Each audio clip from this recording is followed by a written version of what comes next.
Et seoses algava hooajaga tahaksin teile anda väikse ülevaate erinevatest tehnoloogiatest, mis peaks masinate puhul tähele panema, kui te masinaid endale soetama hakkate. Üks kõige olulisem asi masinate puhul on masinate hooldus. Ja neid hooldustehnoloogiaid on väga palju erinevaid. Müüakse ka meie turul täna masinaid, kus hooldust minu arust ei ole üldse arvestatud, et seda teha saaks. Aga sellised masinad ka on tavaliselt odavamast hinnaklassist ja ei kesta ka väga kaua.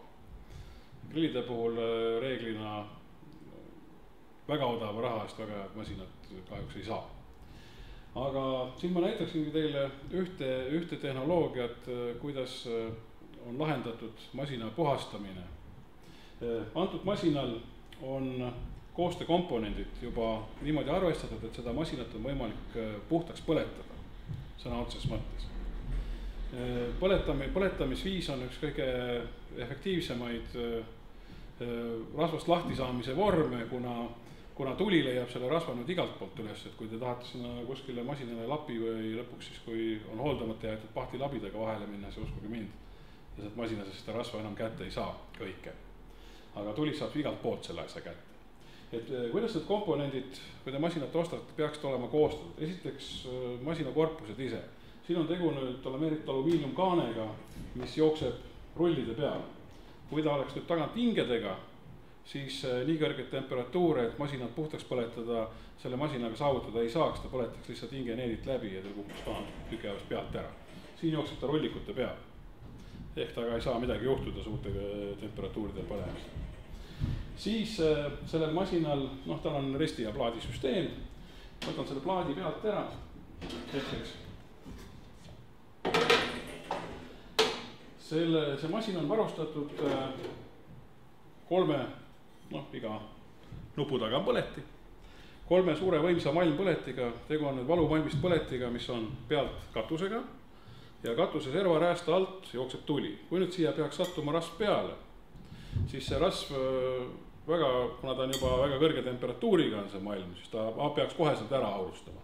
Kui see rasva protsent nüüd väga suur on, ta järjest peale jookseb, siis ta peaks jooksma seda räästa pealt maha ja ei hakka ummistama omakorda neid gaasiauke, kust leek välja tuleb.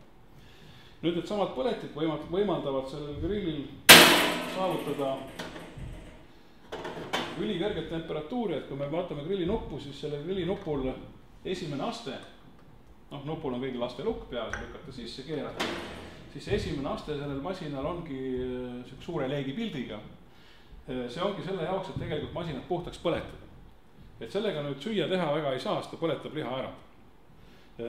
Teda saab kasutada, kui te teete näiteks loomalihapihvi, et loomalihapihv tahab algul saada kõrge temperatuuri peal ehmatust, et minut ühelt poolt, minut teiselt poolt, seda saate teha, aga stabiilselt liha sellel esimesel temperatuuri astmel teha ei saa. Toitu teetes lükatada see alumisse asendisse.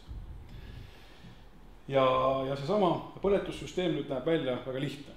Kõik rasv, mis teil on siia resti külge jäänud, tavaliselt jääb siia veel marinaadi külge, mis iganes, selle kõik lükate tavalise klassikalise terasarjaga, sõltumata sellest, kas selle grilli puhul, kas ta on pealt emailitud või ta on malmist.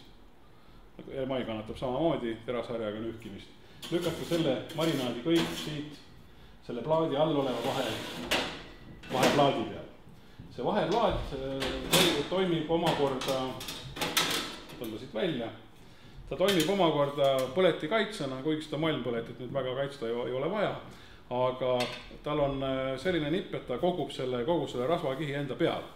Ja siin tal on veel, nii servadel on kõrgendused, kui nende aukude kohe süvendite ümber on ka kõrgendused, seda rasva ei valvuks põleti peal alla. Ta on nii kaitse nii võrra põletit, kui ta jookseks lihtsalt masina sisse laiali.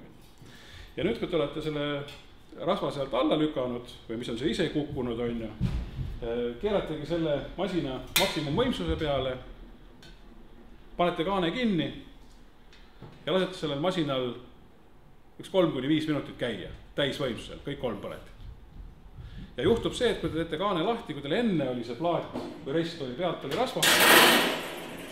oli pealt rasvane ja tume, siis ta läheb pealt selliseks heledat värvi, teil on kohe näha, et on selline nagu tuha värvi pealt, et siis on see rasv teil konkreetselt välja põlenud seest. Nüüd järgmine kord, kui hakkate süüa tegema, see plaat on teil jätkuvalt all siin, rohkem väga vaja esimene korraga midagi teha ei ole, aga järgmine kord, kui süüa hakkate tegema, siis kergitage lihtsalt seda peal olevat restiserva natuke üles ja lükake sama terasarjaga lihtsalt pühkike see tolm selle pealt ära, mis te enne sinna tekitasite.